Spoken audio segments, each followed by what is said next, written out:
Hello, everybody, and welcome to the season finale of Realistic Intentionality. Thank you so much for tuning into this episode and any of the previous episodes you've watched. I am so humbled and so grateful for all of the support in this amazing journey.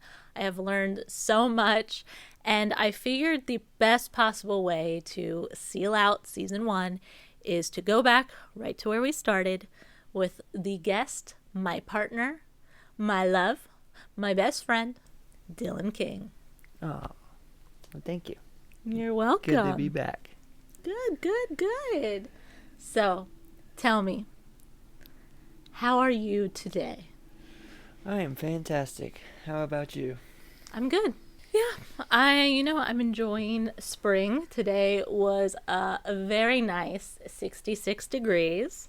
So I will take it. We had our first winter in Pennsylvania, which was a journey. How did you fare during the winter as a Floridian boy? Yeah, it was pretty wild. It was a wild winter for sure. They say it was the coldest winter that Pennsylvania's had in a long time, the most snow that we've had in a long time. I can say we now because we live here. The first half, it was exciting. It was an awesome change. I feel like I physically adapted very easily. Like the physical challenge of it was it wasn't too bad. And after the second half was definitely like, I get why like people have like seasonal depression now. And it was a struggle mentally the second half. For sure.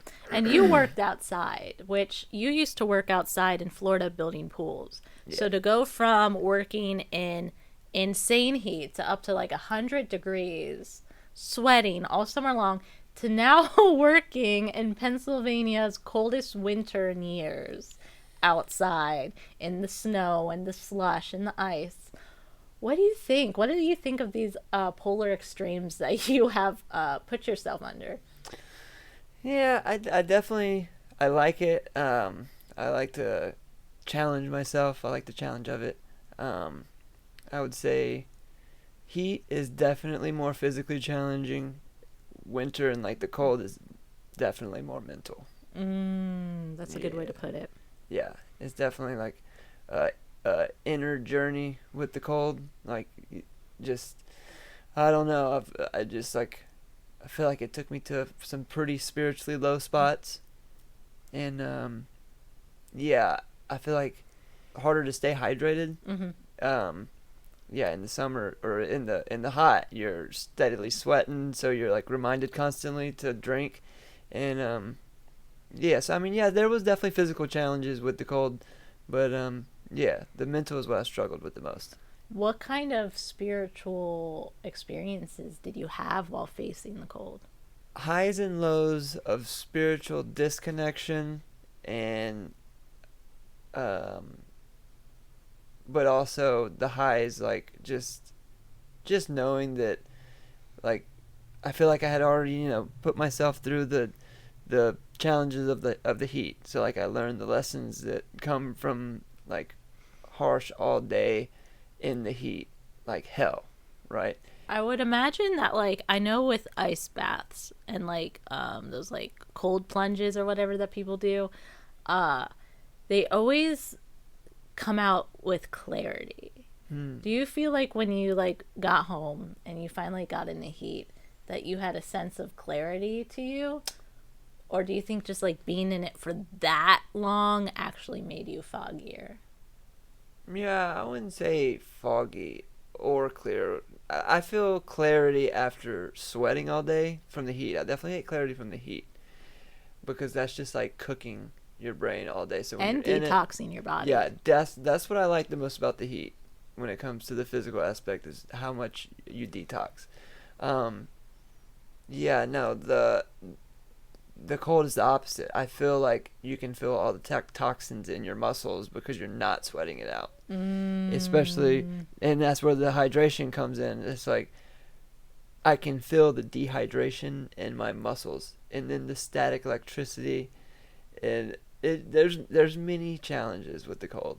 Right. Yeah. I could see that. I could see like the heat being the like big outward external body, just like you feel hot, you feel gross, you feel like you're gonna pass out kind of vibe. But then the cold is like internal, dealing with the little issues, like my fingers are numb, Oh my my skin gosh. hurts, Yes, like the hands. the shivering, the tenseness, like even your body is tense. Right, you're just tense all day. Right. And I thought I'd be able to like put on some weight in the cold, but I found out that it's like actually the opposite, because like your body's like struggling all day long to like keep itself warm. Right. But by the end of it, I definitely feel like I could go outside and it's like super cold, and at first I'd feel like freezing, but I feel like I'd acclimate. Like I feel like my body got to where it acclimated a lot quicker. I feel like I acclimated pretty well, like even though I wasn't in it, just from, living in Florida, living in a home that like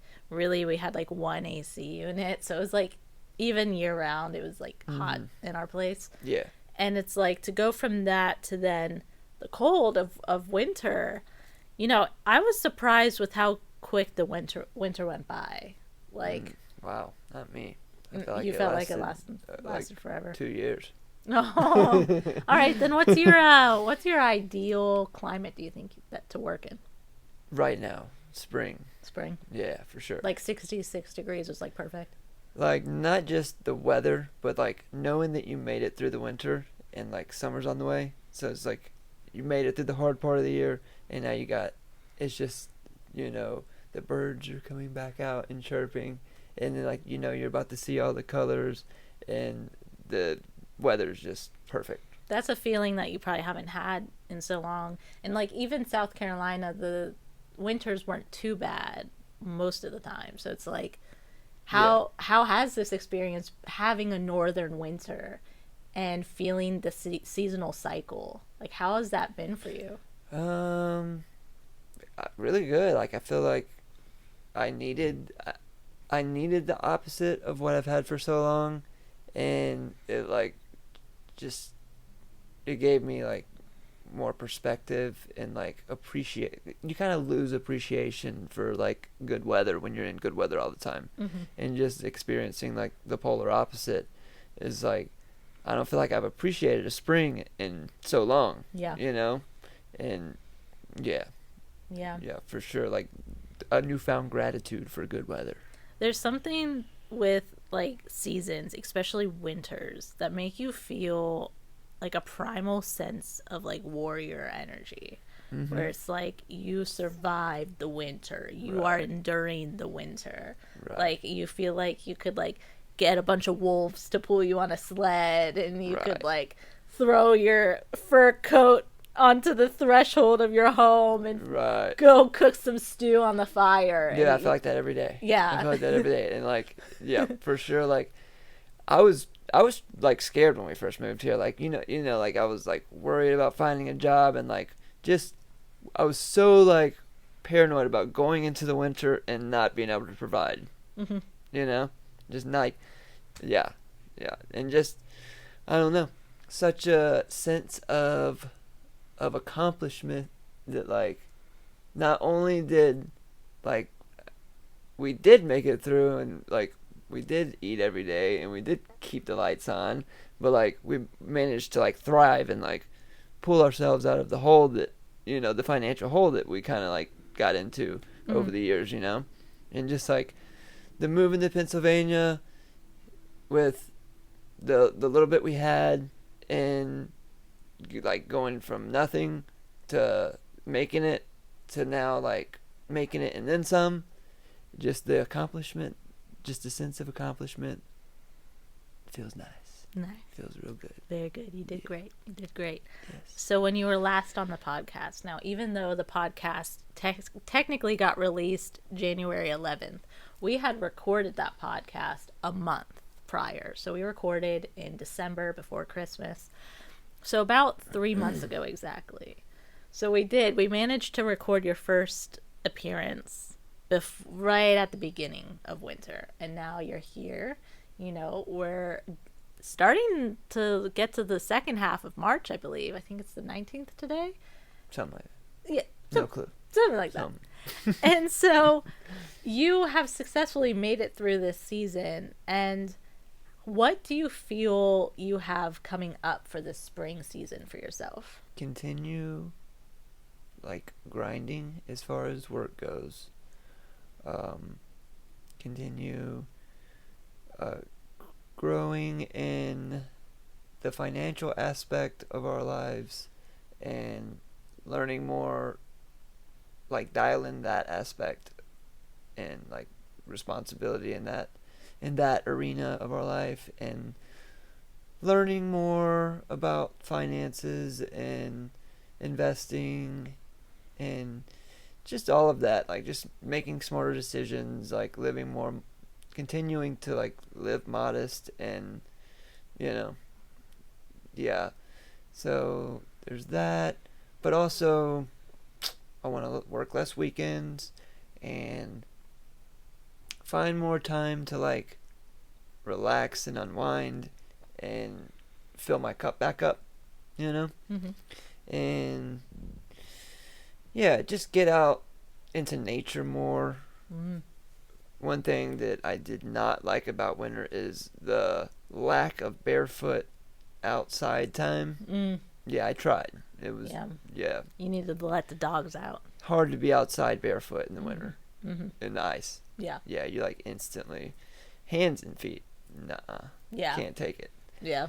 No, I remember I would, like, when I was a kid, I would sometimes, like, run around outside in the snow without feet. Or without Damn. feet. Without my shoes on. Nice. Yeah, teach me that one. Just doink them off like some Bratz doll shit. No, I would take my shoes off and, like, run. And then, like, for some reason, when you get, like, the tingly, like, cold feet, your feet feel huge. Like, they feel swollen almost. And so, like, I'd walk in and, like, my feet would be so red and, like, feel so swollen and, like, tingly. And it's like, why would I do that? Why did I do that? And I did it a lot. It was a thing. That's what us Pennsylvania kids used to do. It's like, nice. Snow, that ain't shit. That isn't it. But yeah, let's see. Well, you've really inspired me with the podcast. I listen to a lot of podcasts, so just kind of getting ideas from all the things that I'm interested in listening to. So I would definitely like to, bring that into the physical realm, from out of my mind and into the physical. Yep, I got a new guitar since I was last on, so I'd like to, start playing some more music and get back into that. And as far as the music goes, I would also like to get into, like, making EDM music, but I don't know if that's going to happen this season, but it is something I'm interested in. I was just making you listen to my beats I made. Yeah. Yeah. I was playing around with some things to try to make beats. Once you do it, I'll be very excited, because it's like, then you could be my personal beat master. Hook everything up for me.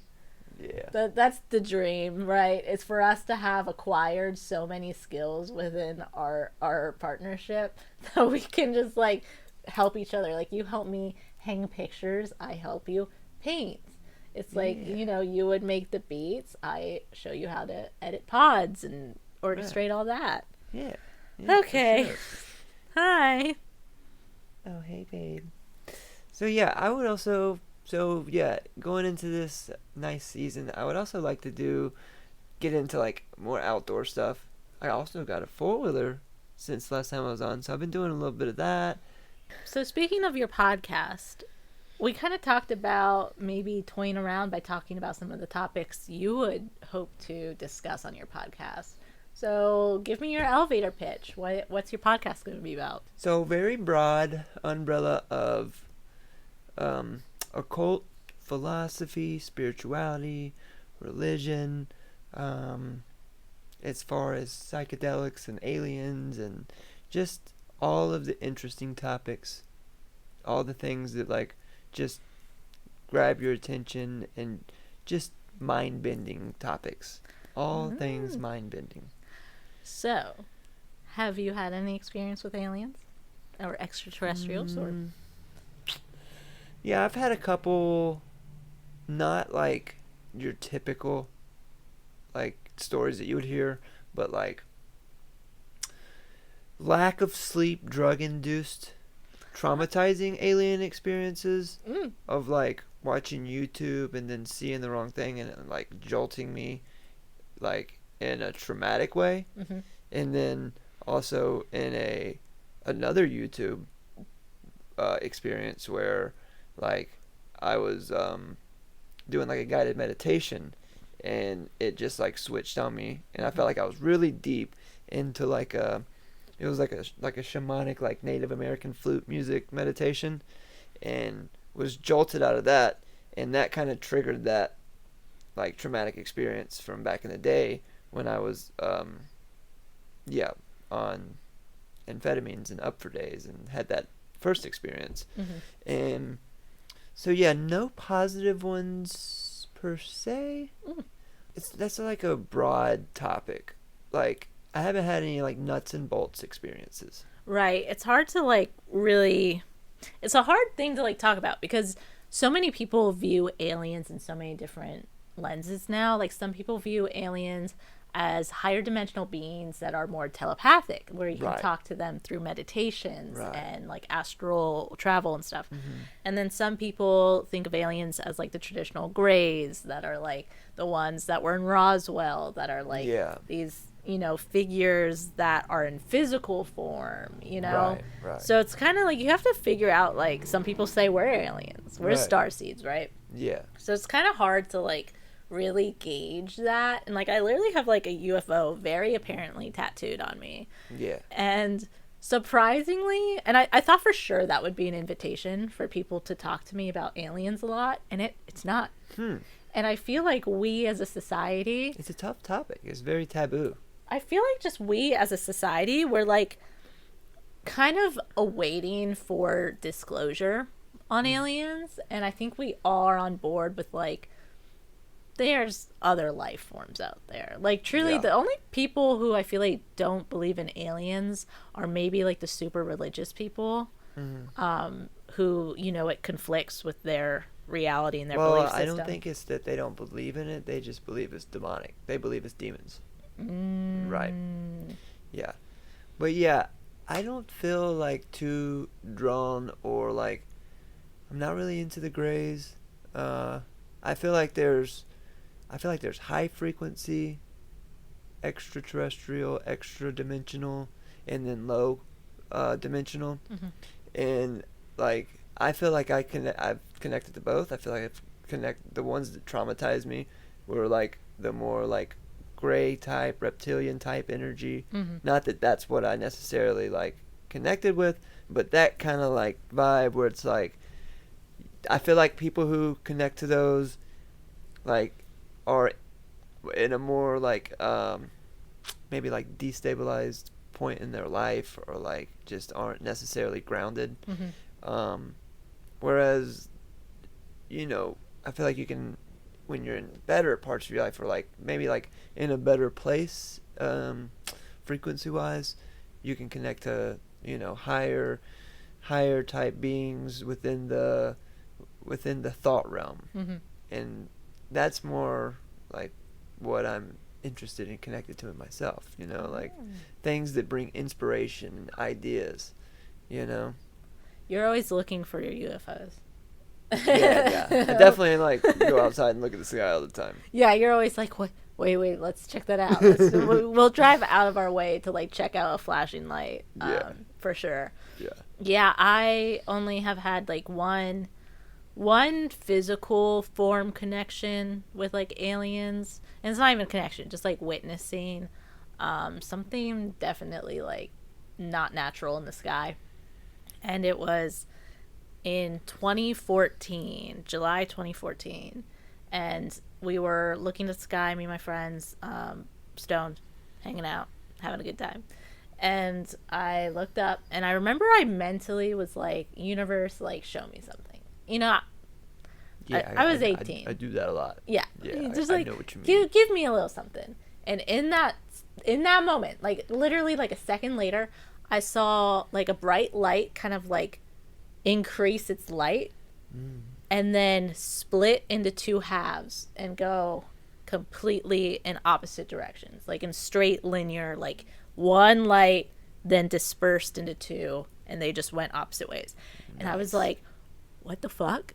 And literally like my one friend, he wasn't buying into it too much. He was like, I don't know, he might not have seen it. But then my other friend, he was like, what was that? Like, he saw it too. So him and I both saw it, and him and I both started freaking out. And I was like, listen, I know this sounds like so corny and cliche, but I was just asking for a sign. Like, I swear to God, like, not just saying shit to say shit. Like, that actually happened. And so the skeptic friend, he did tell us that there was a meteor shower allegedly that night, but I don't know. Like, we've seen meteor showers. We watched them together. They're always a quick burst of light, and they do seem to be in a falling formation. They don't just, like, split in, like, linear planes. Right. There's a difference. I know exactly what... Yeah, you saw more of, like, a orb. So what you saw really reminds me of this podcast I've been listening to, and it's a family in North Carolina. The dad... Their last name's Bledsoe. The podcast I'm thinking of is Bledsoe Said So. And it's the son of this guy who was like, he had like all these like alien like weird experiences. He's been interviewed by like the History Channel. All of the government agencies have looked into him and stuff. But basically, people go to their houses for like retreats, right? And they do sky watching. Yeah, super cool. But so they go out there and do sky watching, and they look for orbs, and the guy's able to literally connect with the orbs. He says they're like angels, basically. He's like pretty spiritual, and yeah, it's exactly like what you just explained. And like groups of people see it, but there's also people that don't see it. So that's like where like the consciousness. The people will be there, but they don't see it. Right. Okay. Right. So it's like that's where it kind of plays on like your belief in your own state of awareness and consciousness, and whether or not like it's like you almost gotta like tap into and like get on the same like wavelength, and like to be able to connect with them. Right. And they see it as like a blessing to see them. Oh, well, I got two things on that. First off, definitely like anyone's like, that's weird, like how can one person not see it but other people can. There is a study where light particles react differently when they're observed, and that's a real study. So that if you're looking for any more of science concrete explanation of that, I recommend investigating. I can't remember what the actual study was called. Yeah, I know it's got to do with like quantum. Yeah, like the quantum field. Yeah, it's quantum mechanics. And then secondly, I have two orb stories for you if you're interested in orb stories. Oh, for sure. They're not mine, but they are my aunts. Both aunts.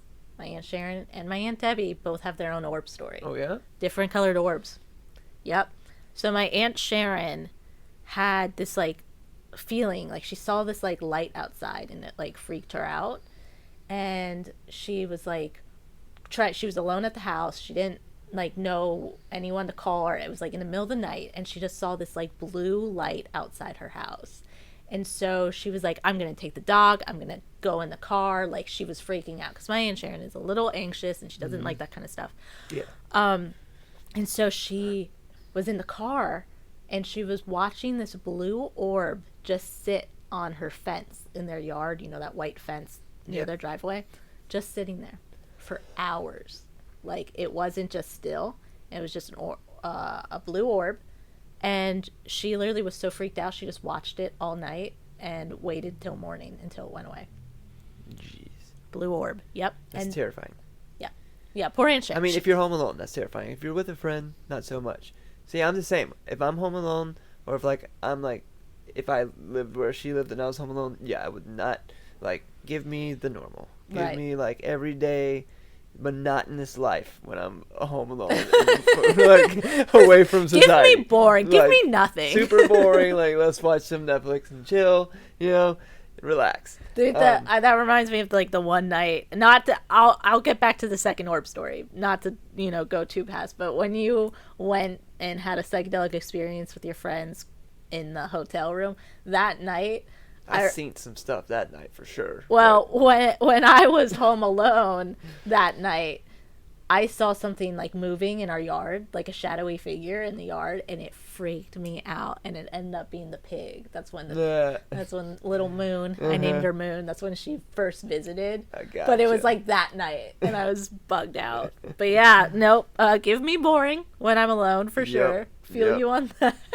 See, I'm surprised that I even like will go outside here by myself and look up at the sky and like hope to see something. Because usually, like. Because you would like hear these stories of like people who like have like the missing time, and it's like a lot of times it's like, you know, in the woods or like, you know, like, and that kind of experience freaks me out. Yeah. Right? Because it's scary, like, to think of like, you know, 3 hours later, everybody you know is looking for you, and like you don't like, you know, it's only been 10 minutes to you, and like I just had a little like I just thought about that while riding the 4-wheeler in the woods the other day. I was like going down a trail that like I had just discovered, going deeper down it, and it was like right at dusk, which is like that's a very like common time that happens, and I'm just like, I hope I don't like come to and it's dark. And Danielle's like, where have you been? Yeah, I like had that thought, and I was like, I better turn around. Yeah, luckily, like that does freak me out, but luckily, like I've blacked out on my own means and faculties so many times in life. It's like if aliens wanted to like make me black out and have their way with me, they've already done it. Look, like I want to have an alien experience. I just want to have a good alien experience, like where I come out of it and like I pursue my passions. I'm super inspired. Dude, and, like, there's a whole SNL like sketch series about that, which I need to show it to you. It always shows like a couple where they're like, we got taken up and we were shown ultimate love, right? And then she's smoking a cigarette and she's like, they dragged me on my ass so hard my pants went to my ankles, and then they probed me for 6 hours. But was it enjoyable? That's the question. No, she would always be. Dude, I'll show you the clips. But yeah, that's so real. And I definitely like the second orb story, to not completely forget about that. Yeah, what you got? Give it to me. My Aunt Debbie saw an orange orb in her yard. Very similar story, where just like an orb, and it was like kind of translucent, like she could see through it, but it was a circular orange orb, and it just like floated around her yard and then instantly gone, like in a flash, just like gone, disappeared. Was this before or after her husband passed away? It was after. Yeah. Interesting. Yep. Yeah. Yep. So And I think the orbs could be many things, like spirits or angels or like a past loved one checking on you. That's what that gives me the vibe of like that was her husband. That's what I was thinking too. Yeah. Yeah, but you know, so both my aunts Did she get have seen scared orbs. from that? No, but she was definitely like, what? But she's into that. Like, right. she was making me show her every video about the Miami mall aliens. The last time I was at the house, she was like... That's a wild one. Yeah. I was pretty stoked when you texted me, like, asking me about that. Oh, yeah. Because I was like, yeah, she's real into that kind of stuff. My Aunt Sharon, she's like, good. My Aunt Sharon, she's like, she's fine without that. Right. But yeah. I'm definitely, like, in the middle. I'm definitely, like... not fully in, but definitely not fully out, you know? Yeah, I used to feel like I connected with the more ethereal, multidimensional telepathic beings when I used to do a lot of transcendental meditation and, you know, astral projection. Interestingly enough, even though I lucid dream relatively often and I do have full control when I do, I haven't attempted to connect with any beings. I'm always just preoccupied with having a good time. Like, I'll fly. I like to manifest a paddleboard. And like, this is literally one of the times I manifested a paddleboard so I could like paddleboard in my dream, because I hadn't went paddleboarding for a while. How innocent. That's lovely. Yeah, you know. Yeah, I feel like you can connect with beings through music too. Or I just feel like just you can generally. In general, yeah, generally. Like, like EDM music. I feel like some artists are vessels for channeling alien frequencies. Like I've had that while getting deep in a flow state, dancing to like specific artists. I feel like they're channeling higher consciousness energies. Yeah. Yeah, for sure, and lower. Yeah. Like I feel like the beings are just like humans, like other beings in other dimensions and other planes. They're just like humans. Yeah. Some vibes you fuck with, some you don't. Yeah. And like and sometimes when I'm scrolling Instagram, like I get a lot of alien stuff served to me. Most of the time, I see it, scroll right past it, because it kind of like triggers. I can tell it's gonna like just, I just some of it, but then sometimes I'm like, I like your vibe, but most of the time I'm like, nah, fuck that. Yeah. I used to have an alien disclosure Twitter where I would release like documents. You made one. Yes, I've told you about this. I was saying this for the pod. I've told you about this. No, you'll remember. And basically, was it Blink-182 inspired? No. No. My entire alien journey was Blink-182 inspired. Okay. But so yeah. But it was, direct. it was within like my first like year of awakening, and felt like I was doing a lot of connecting with like some sort of beings during meditation, and like I was told to like release certain documents and stuff, and like I found the documents and I was able to get the PDF and I put it on Twitter. And this is the part that's probably going to remind you that you knew about this, but not the ancient alien guy from the History Channel, but the Finding Bigfoot guy followed my account. I've told you this so many times, where it's like I was the source for some information for the guy who was looking for Bigfoot. That's sick. Which is a weird flex to say. Like, back in my day, I funneled CIA documents to the guy looking for Bigfoot. They were probably funneled to you from CIA back to CIA. Right. Well, they were declassified, so they were out. They had some like redacted lines on them, but it was just like, yeah, that's like one of my weirder lores with like aliens and stuff. Yeah. But I feel like so much of it is that though. Like that's why I'm so skeptical and so like flip right through it. Like I just get that vibe like 95% of the time. What, that like, they're just like random 19-year-old girls like posting the information? No, when they're like legit. When they're like legit pages, that's when like right. People, That's true. Honestly, like people shill without knowing they're shilling, This is going to be kind of like fucked up of me to say, but I'm going to say it. I enjoy the videos of people like channeling Starseed, Galactic Federation messages. I enjoy those more than the actual CIA declassified documents. Oh yeah, 100%. And it's just like, even though I know that like the channeled messages, you got to take them with a grain of salt. It's like whether they're channeling from someone's subconscious or they are channeling from something higher, it's up to you, your reality. You create it to be what you want. But then like the CIA documents, like that's like, okay, like that's a thing. Like that is definitely a thing. Like you can't argue that is something. Right. Like governmental money has been put to astral projecting, psychic like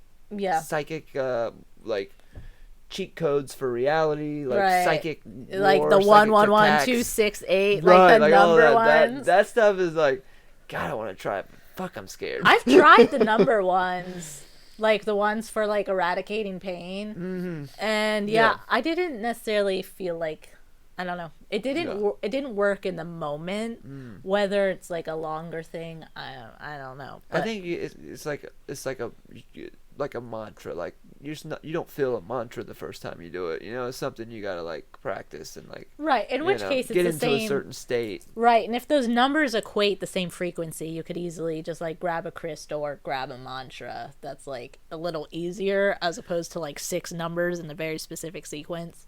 Right. So it's like if you're trying to embody the vibration of like healing, you can do that through several different means. Right. You could do it through the numbers. You could do it through the mantras. You could do it through the crystal healing or the light energy or the Reiki, whatever. It's like, the ends can be the same, but the means can be a lot like different. Like, Yeah, it's there's really so all many comes varying. down to your intention and like your belief and Yeah. yeah. And I'd like to thank today's episode sponsor, Wellness Moves. The Wellness Moves mission is to develop empowered individuals by applying informed fitness principles and embracing a lifestyle focused on the dimensions of wellness. Discover a life of strength, vitality, and confidence with Wellness Moves, your partner in holistic well-being. Their mission is to empower you to achieve transformative results and extend beyond fitness and nutrition. What Wellness Moves will do for you is help you build strength, ignite vitality, and unleash your confidence. You can find them at their website of wellnessmoves.biz. So that's WELLNESSMOVES.biz. Wellness Moves Biz. They are an amazing, amazing movement. And our friend Jason, who is the coach, is seriously amazing, and he will look out for you and your goals. So please find them on all major platforms as Wellness Moves. And please reach out to them if you're looking for any kind of well-rounded personal training. So thank you, Jason, with Wellness Moves, for sponsoring today's episode. You know, speaking of channeling, yeah, someone I love and like it's like such a crazy concept when like what it is that's supposedly being done, but and real popular. But Bashar, that's one of my favorite people to watch. Yeah. Whether or not like do I really believe that he's channeling a group of extraterrestrials that are him in the future. His like it's supposedly a group, but it's also him from the future. Like it's a wild concept, but the information is so good and useful, and like it's like so practical, and like also so mind bending. And at first, when you first hear it, it makes no sense and sounds crazy, but like it all resonates. Like wherever the information is coming from, or I don't know, it's just good. It's just really good and it feels good. Like, you know, at first glance, it could seem like he's like a cult leader, but he just seems so pure of heart and like so. He really reminds me of, you know, who he really reminds me of actually is Moksha Priya, which is a lady who like wears A sadhu. A sadhu that's connected to the ashram we lived at, and who would come to the ashram, you know, once, you know, she'd come stay for a week, and we'd all sit around and listen to her teach. She was a cool lady, yeah. But it was like, it was just like how like Ram Dass talks about when he met his guru, where like when you're in her presence, you automatically feel uplifted and like higher spiritually. And this reminds me of the time in the temple that day when we were like cleaning and like moving stuff. So like this is like what supposedly happened, and like and it worked. Whether or not I tapped into some like inner strength that I wasn't aware of, but she had. You were there for this, I'm pretty sure. No, when you picked up Nandi. When I moved the statue. No, I wasn't there for that. So there was a statue in the temple that was like, I don't know how many pounds it was, but it was like more than it was awkward. It was an awkward grab. It was pure stone, so it was a couple 100 pounds. Okay. For sure. Like okay. It was all I could do was like barely shift it. Yeah. And so the idea was it needed to be like moved and picked up. The idea was that she was going to sit in the corner and chant Ganesh mantra, and it would make it lighter. Like we would hop dimensions and like raise frequency. Well, okay, this is my interpretation. Okay, she didn't say all this. This is my interpretation of what happened. Okay, she just said, "I'm gonna chant mantra. The statue's gonna become lighter." But the way I interpret that's basically saying it. Right. To me, it was like we were like hopping dimensions. Hopping to a higher dimension where things like are less. Matter is less condensed. Like it's more frequency. Like still matter, but like higher. And I was able to move the statue that I could barely budge before. Right. And yeah, it just like makes the whole like, you know, raising frequency and all that stuff. It just kind of like ingrains it stronger as like, wow, maybe maybe things aren't as solid as like, you know, which obviously science is, you know. Well, I mean, even in cases where like mothers lift cars off their kids, right, it's like in that moment they need that, like they need that to be light, and they're acting from such a place of pure love in their consciousness that it would make sense that like that would happen. They can tap into it. Right. Oh yeah, for sure. Yeah, and like, yeah, as for like channeling messages, yeah, I mean that's just like a grain of salt. Like that guy, I haven't listened to him. Bashar. Yeah, I haven't listened to him. I've heard people talk about his teachings like secondhand. Yeah. But like, if he's saying that he gets these channeled messages from a group of extraterrestrials that are him in the future, I believe it. I could buy it. Like, honestly, he has this many people believing it now. That's enough, like, perceptual awareness. Yeah, it's true now, whether it was in the beginning or not. It's been created. It's its own thought entity that exists now. Exactly. So, like, if he's using it for good, like, good for him. Like, that's it. Like, that's my thing. Is, like, whether something's real or not, I don't care. Is it doing good or not? Right. That's it. Like, to me, you know, I don't care about... Like, I really don't care about needing to prove anything. It's like, if it's having a good effect, if it's being beneficial to the world, right, let it ride. I really don't care if, like, people, like, maybe started out bullshitting or know they're bullshitting, but come from a pure place in heart. Like, that's how a lot of, like, shamans, like, I think, like, according to a book I read, that, like, some shamans, like, in conversations with, like, people behind closed doors was like, yeah, it's bullshit, but the bullshit works. And, like... Placebo's a thing, too. Exactly. So it's like, yeah, if you're doing something from a good place, then, yeah, do it. If it works, it works. What is your most crazy spiritual experience that you've had without any psychedelics? Yeah. Because psychedelics, I mean... You know, that'll take you there. That'll take you there. That'll take anyone there. But like for you, like what was your craziest non? I wouldn't say without the psychedelics. It's like that narrows it down a lot. Yeah. Yeah, I would say they're a lot more subtle without psychedelics. And it's more of an over a period of time type of thing, and it's more of a looking back on type of thing, and more of like a shift in thinking and in like a state of being. Becoming a father definitely is like the most spiritually transforming thing. Yeah, giving birth was crazy. Watching you give birth was crazy. That was psychedelic. Not psychedelic, spirit. It was everything. Yeah. That was wild. I was locked in. Yeah. Just the feel, and like when the midwife just left like right after, and just like the feel in the air of like, whoa, what do you don't go.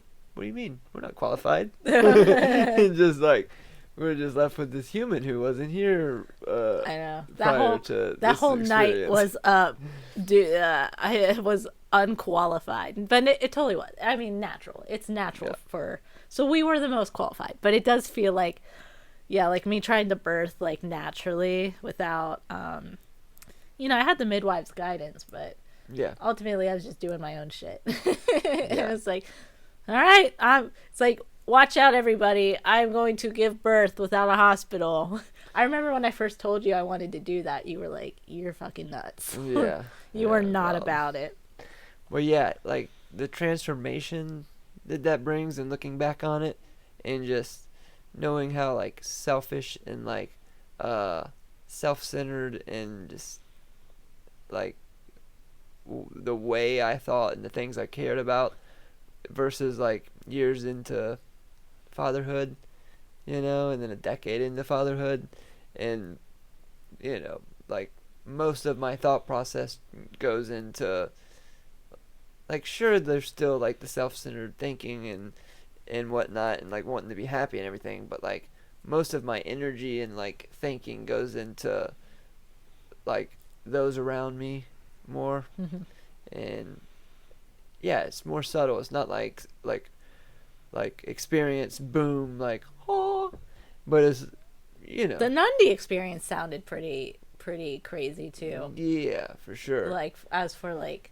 And then like once I looked back on it and like read through the lines and like put two and two together of like what was actually happening. Mm-hmm. Like, have you done any like meditations that felt like insanely powerful?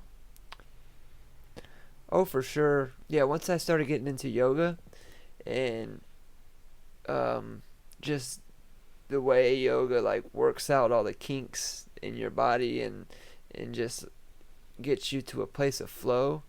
There was a time where like I came back from a yoga class and like I felt in such a flow and like still like in it afterwards that I told you like I just want to go to the room and meditate, and I was able to like fall right into a deep meditation instantly. Mm-hmm. And just hang out there for as long as I wanted to. Yeah. Like obviously I had been gone at work and then went to a yoga class, so I couldn't just like stay there for a long time. Like you were ready for me to like human around the house and stuff. Mm-hmm. But like just the ability after that yoga class, this one particular one I'm thinking, like it worked out all the kinks in my body, mind, and soul to where like I was able to just like sink into meditation. Mm-hmm. And just flow. Like I just didn't feel solid and just like I was my breath.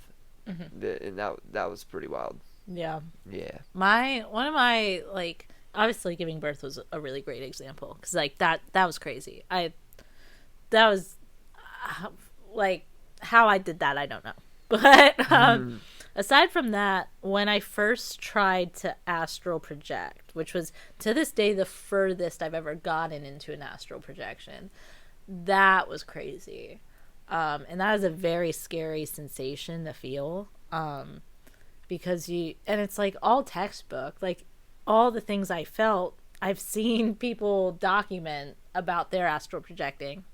So it's all to be expected, but it never makes you feel better. Because then you're like, no, you're like, yeah, this is uncomfortable. Because like you'll feel yourself. First, you feel your rapid eye movement, like you're sleeping. And that's very uncomfortable, to feel your eyes shifting around like that crazily. Right. But being conscious, like it's not like you're sleeping. That's very uncomfortable. The feeling of like you're shaking so much from like the vibrations. Right. That is very weird, very uncomfortable. And then you literally feel like you're floating. Like you feel like you're a couple inches above your bed or your body. Doing that and having the rapid eye movement, it is so uncomfortable that like you have to pussy out. Right. Right. The people that get past that threshold, like, wow. Like I am in awe because like that I could not. And, like, I still would like to, but now I'm just so spooked because I'm like, man, I don't want to have to do that with River, like, our son. So it's like, but, like, if I could time travel and, like, go back to my pre-baby days, that would probably be the thing I would try. Right. Is to astral project, for sure. Maybe you should try it. Because, like, I feel like it's just, like, anything else, like, worth doing, like, the fear arises and the breakthrough only comes through when you like surrender into it and just like let go and do it. I would probably have an easier time doing it because they say that when you use cannabis, it really inhibits your ability to do that. Yeah. And I was smoking a lot when I tried, and I still got pretty far into it. Like even visually, I could see the auric and the glittery of the astral field. Right. Like I could see with my like third eye, felt my eye movement, felt the levitating, felt the vibrating. Like I had gotten really far, and that's with cannabis. So like I probably could, since I don't smoke anymore. But yeah, I don't know. I'm enjoying lucid dreaming. I think if I could get to a point where I can really lucid dream consistently and I felt like I had that control and that power, then maybe I would try to then make the jump to astral projection. But that for me was definitely the craziest non-drug experience, for sure. Like non-psychedelic experience was trying to astral project. Have you ever tried? Yeah, like dabbled, but not yeah, not too much effort into it now. Yeah. But that reminds me, I did recently have this was kind of wild. Like it was a sleep paralysis. Like so it was basically like I think what do they call it? Succubus. I think I had a succubus experience, and I guess this spiritual is not just the good stuff. You know, it's obviously like the shadowy stuff too, and this would fall more into that. I would say, but basically, I had sleep paralysis. I feel like I could see in the room, and I feel like maybe I was in the astral because I could see like some things were a little different. It was like a more darker. I could see the chakra like banner that we have, and I didn't see Sophie, which Sophie was right there when I woke up. But where Sophie was, there was like a shadowy woman figure, right? And she was like grabbing at my junk and like trying to jerk me off. And like once I like started like smacking her hand, like pulling away, it like kind of like the figure kind of came into this like older, like scary kind of looking, like still female, but like this like not aesthetic figure, right? But I didn't feel like I just kind of like came out of it, and it's like I've had so many sleep paralysis experiences to where like I don't feel the fear. Like I'm able to like control, like get my nervous system back pretty quick, and I didn't have like a ton of fear. Like normally it would like shake me for like a day and like kind of throw my whole day off, and I didn't feel that at all. Yeah. Just like basically what I did was like the next day, and like sure the logical part of my mind is like just all in your head, like you were just listening to a podcast about a similar story. Oh, were you? Yeah, for sure. Yep, wow, I did. I did. That was opening the door, whether it was your own subconscious or whatever. It's like for sure. You opened the door to that. But sometimes when I have these experiences like this, like sure there's the logical, like masculine part of my mind that like can just, just think it away, right? Explain it, logic it away. But, sometimes when I have these experiences, I feel the need or the urge or just like, why don't we just try to do some spiritual shit to like, neutralize it, right? And so I did a little like saging and kind of like tapping into the spirit the next night, and just basically where like, and I didn't feel any fear while doing this. I've done this practice, and this is like more of an intuitive practice, nothing I've really heard, but like I feel like when I connect to spirits or whether it be like just random like if it's a dead person's spirit or anything, like something that feels like negative or whatnot, I do this practice where I'll like chant the Om Namo Christos that we learned at the ashram, where you like connect to Christ, and I'll try to like basically walk it home. Like I'll try to like walk the spirit home, where I'll do this meditation, I'll guide it towards the light.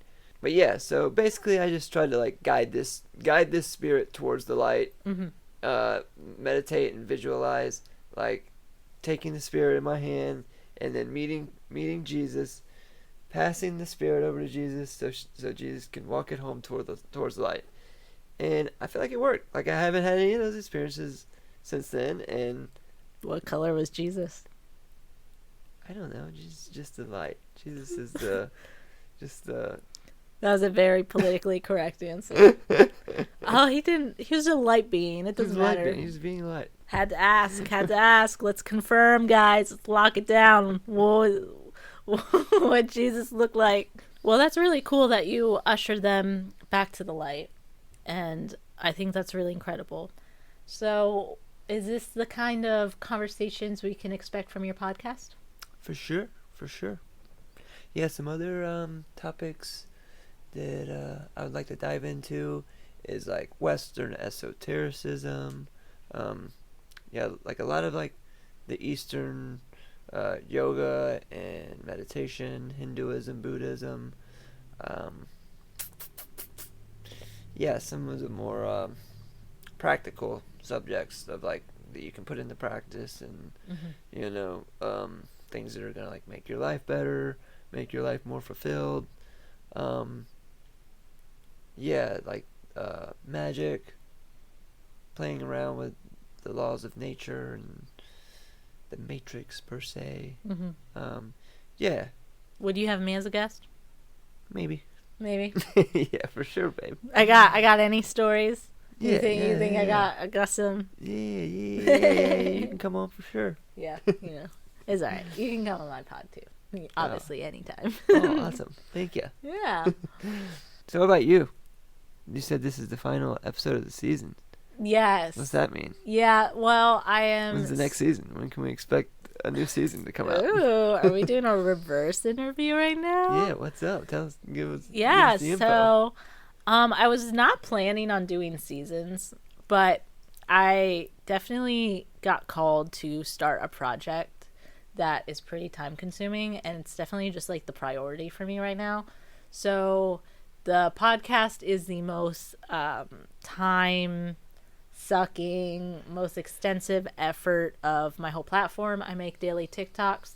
I just launched back into making non-podcast YouTube videos, which that's where my passion is. Like, just standard YouTube videos is definitely like what I enjoy the most. That's like the bread and butter of what I would love to do. And I haven't had time to even do that because I've just been doing the pod. I still have Monday through Friday I do blog posts. So I do written blog posts. I post on Threads. I post on X, which I'm not a big fan of. And then I repost and like reshare other people's motivational and like success driven content on Facebook and Instagram. So it's like I'm balancing all these different platforms and trying to make sure that I put different content on every platform so that people can have a variety. And the podcast just like takes up so much time that I was like, you know what? There's no harm in doing like putting it in seasons and taking a month off so I can focus on this current project I'm doing and come back with the podcast with a refreshed perspective. Because also I've learned so much. I mean, I've never podcasted before, and I've produced 15. This is our 15th episode. Wow. Yeah, so it's Dang. like, and that's over 15 hours because I have some hour and a half long ones. So it's like I've created 15 hours of podcast content. And I've learned so much about editing and, just kind of navigating the interview side of it, as well as trying to find guests and book them in. I have a lot of guests that are ready to get booked right now, and I just like haven't had the wherewithal to book them in because I'm like so swamped. So I'm like, you know what? I need a month to catch up, work on my project, and I also want to do some rebranding. I'm working on trying to get some music to do an intro and outro on the pod, and I might play around with my branding of my logo. So I was like, you know what? Every part of me is telling me right now to take a little break on the pod. Like, just a month to, like, really get everything back on track. Yeah. And there was part of me, like, the fear part of me was like, no, you shouldn't stop. You're gaining momentum. Like, the podcast has the furthest reach because with every guest it reaches their audience, Right.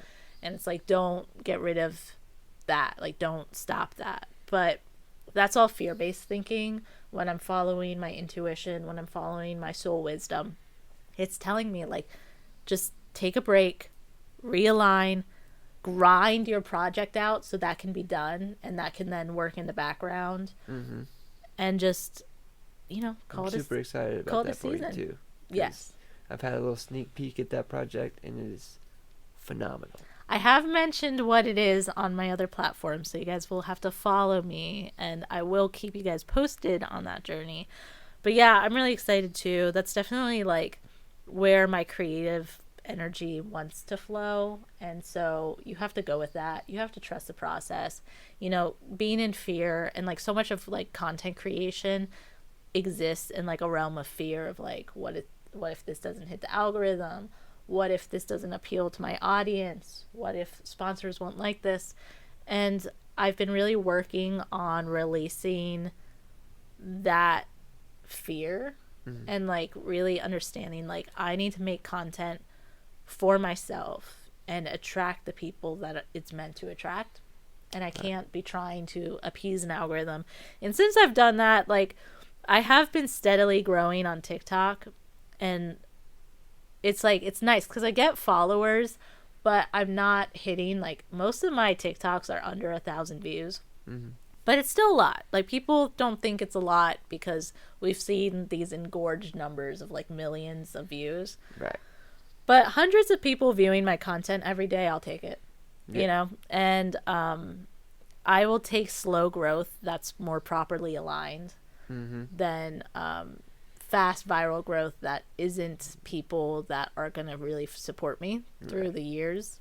So, yeah, it's an interesting journey. But yeah, this is the season finale. I'm really excited for the future, the next season of Realistic Intentionality Podcast. I have a lot of really cool guests lined up. Yeah. I'm excited about them. Dude, yeah, I'm excited. It's been an incredibly nourishing experience. Like, I'm so excited for you to start a podcast because I know for you, like, it is going to be your everything. Like, that is going to be so purpose driven. While for me, my podcast is a place to highlight amazing guests, but really, again, my purpose is really in my writing and in my YouTube videos. So it's like, I think that's why it took me so long to like do it, because you know it's major. I know it's gonna be like, it's gonna be my baby, my pride and joy for sure. Yeah, I've known it for years. Right. Like I've known that I want to do it. Like, I don't feel like I've waited too long. I don't feel like regret that I haven't started sooner. Like, this whole time I've known that I'm gonna do it. I've been like gathering the topics in my mind and like how to speak on the topics, and like, I don't feel like I'm like where I want to be with that knowledge, but I think I'm at a point where now it's time to like do the thing and acquire that like strength of like talking about it through doing it. Yeah, I definitely think start now, make it good later is some of the best advice for anything. For sure. Even just like what I've learned from doing, like there's just so many pieces of information that you're not going to figure out until you hit an obstacle from doing. Right. And it's like, even with me trying to like tweak the audio, with this program, I was having an issue with the program right before we started recording. Yeah. Trying to book guests, having two no-shows 2 days in a row. That was tough. Like, that was probably the lowest of the low for this season. The season low. Yeah, the season low, it was definitely when I had two guests, no call, no show. One was someone who I was like mildly like excited for, and he hasn't hit me up back since. I think he realized my analytics aren't of a podcast that's ran for years. Right. I just launched. So I don't think he really, saw the value in it, which is totally fine. And then, another guest, she had like a personal emergency, but she, like, the other guy canceled the day of, but she like no called, no show. Like, I had cameras ready, lights on, mics set up. Right, okay, yeah. And that was definitely... I was thinking someone else, but now, okay, got it. And she was like, she was someone I was really excited to have on. Yeah. And it was just like, and those happened 2 days in a row. And the way it happened was like such a bummer. It was like, dude, you couldn't... Yeah. And because I had two no call, no shows in a row, it pushed my deadline that much closer. Right. Where that's when I decided to do the solo special.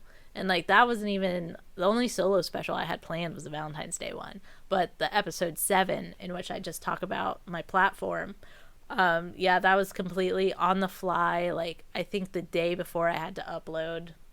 I've learned a lot. I've learned like a lot of the obstacles, a lot of the lows, and like really just like having grace. Like, it does not need to be perfect. And like, I'm such a perfectionist, and that's why it's taken me until 29 to really go ahead and start my ride or die platform. Like, this is my ride or die. Like, I'm going to be making realistic intentionality content until it succeeds or until I die. Like, that's it. And the sooner you can get yourself to that point where you're like, I am on my ride or die success train. Like, once you get on that, there's no stopping you, and you need to get on that sooner rather than later. Because it's like, that's the drive that makes people successful, is when they refuse to quit, and they're doing something that they know is right. And like, yeah, that's really where it's like, you just need to start now and make it good later, because you'll have the whole journey to keep improving it and making it good. But the prepping is truly like 1%, and it's like acquiring the equipment is like less than 1%. Like, the work is doing it and facing the struggles. I mean, even now I'm struggling with trying to find balance between all my platforms and this project, where now I'm fine-tuning making it seasons, which I wasn't planning on doing. But that was like, I was facing an obstacle and I needed a solution, and I was like, okay, we're doing this, you know. And I didn't think that through prepping. Like, when I was prepping, I wasn't thinking like, oh, what's going to happen when I have 2 no call, no shows in a row? What am I going to do when I have this project that takes priority and I don't have time to do everything? I didn't think that when I was prepping it. I was just like, ideas. But ideas are just the foundation. It's the education, the knowledge, and the wisdom, and the practicing of actually doing it is what creates the thing. And it's the actual creation of it. And so definitely, for anyone that wants to do any kind of project, any kind of journey, if you even just want to become successful, like, just do it now, make it good later, because everything you need to know is after starting it. Prior is just like funsies. That's just inspo. But like, the work truly comes after doing it. And I'm so grateful for everyone being so present with me and so patient, especially you as my partner, being patient with my late podcast recordings and me being stressed about deadlines, and like working through this process, because this has been new for both of us, of me like having all of this I need to do, and you have shown up with so much grace and understanding, and I'm so appreciative of that. And I really do hope that you witnessing me do this makes it a little easier for you to do it yourself, and even better than how I do it. You know? Yeah. Love you. Appreciate you. Love you too. You're amazing. Thank you. And you're doing great. Thank you. I'm trying. You're gonna be successful. Yeah. I have to be. Like, that's... We're gonna be successful. We're gonna be a power couple. Yeah. We already are. Yeah. Yeah, no, we claim it. We're doing this. We're doing it. Yeah. We're in it. Anyone who's already at the process of knowing they can do something has surpassed the average person, unfortunately. And if I can do anything, if I can do anything in this world to change that statistic, I will be happy. But the reality is, the mass majority of people don't even think they're capable. Right. And so if you know you have the capacity and the capability to make something of yourself, you are already mountains above the average. It's a matter of doing it, but that's incredible, you know. Thank you so much, Dillon, for coming on the podcast and talking aliens and entities and all that fun stuff. I really appreciate you as a partner. I appreciate you as a person. I'm very excited for your podcast. And thank you so much. And thank you. Thank you. Thank you for having me. Yes. Thank you so much. Thank you. Appreciate it. Thank you. And thank you guys so much for watching this. Thank you for tuning in for all 15 episodes of the Realistic Intentionality Podcast Season 1. We have done it. I will see you guys in a month from now with updates on my project. Please stay with me on YouTube, Threads, Facebook, TikTok. I will still be posting daily on all of those things. So keep up with me. And if you are interested in coming on the pod, if you are interested in sponsoring an episode, please hit me up. Let me know. Let's get you booked in. I am so grateful for you watching. I'm so grateful for you. You deserve everything you want. You deserve to fulfill your dreams. You deserve to love yourself. You deserve to have everything you could possibly imagine in this life. And you deserve to create the life that you exist for. So thank you so much and have a beautiful day. Bye.